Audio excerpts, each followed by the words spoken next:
ఎలా ఉన్నారు, బాగున్నారా? ఇది ఏంటంటే చికెన్ బోన్ సూప్ అనమాట ఫ్రెండ్స్. ఇది ముందుగా చికెన్ కడిగేసి ఒక పక్కన పెట్టేసుకున్నాను అనమాట.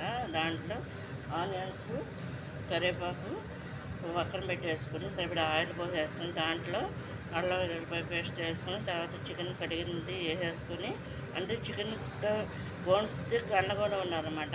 ముక్కను బొయ్య రెండు కలిపేసి ఉండాలన్నమాట ఫ్రెండ్స్. అది కలిపేసి ఉన్న దాన్ని సరిపడా ఆయిల్ పోసేసుకొని దాంట్లో ఆనియన్స్ను వేసుకోవాలి, కరివేపాకు.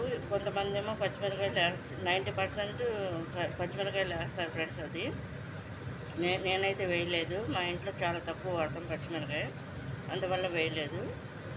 పచ్చిమిరకాయలు వేసేసి ఆయిల్లో ఫ్రై చేసామన్నమాట ఫ్రెండ్స్. అదే ఫ్రై అవుతుండగా చికెన్ కూడా తీసేసి చికెన్ బోను కలిపి ఉన్నది అందుట్లో వేస్తాం, ఫ్రై అవుతున్న ఆనియన్స్లో వేస్తాం అన్నమాట ఫ్రెండ్స్. అది వేసేసి దాంట్లో ఏంటంటే పసుపు, సాల్ట్, కారం అన్నీ వేసేసి ఒక 5 నిమిషాలు కుక్ అయిపోయిన తర్వాత ఫ్రెండ్స్ సరిపడే వాటర్ పోస్తాం అనమాట. పోసేసిన తర్వాత దించేసే ముందు ఏంటంటే గరం మసాలా పౌడరు, మధ్యలో ఏంటంటే కొత్తిమీర కూడా వేసాం అనమాట ఫ్రెండ్స్. ఇది చూడండి. ఇది కనుక మీకు నచ్చినట్టు లైక్ చేయండి, షేర్ చేయండి, సబ్స్క్రైబ్ చేయండి. ఇదేంటంటే చికెన్ బోన్ సూప్ అనమాట, చారు అనమాట.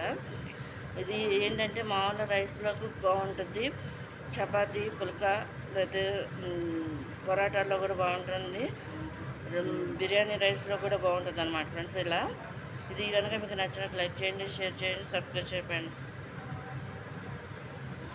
ఇది చికెన్ బోన్ సూప్ అనమాట ఫ్రెండ్స్. ఇది చూడండి.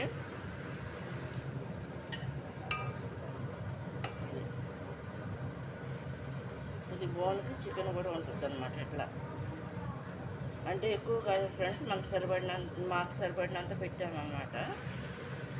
ఇది కనుక నచ్చినట్టు లైక్ చేయండి, షేర్ చేయండి, సబ్స్క్రైబ్ చేయండి ఫ్రెండ్స్. బాయ్.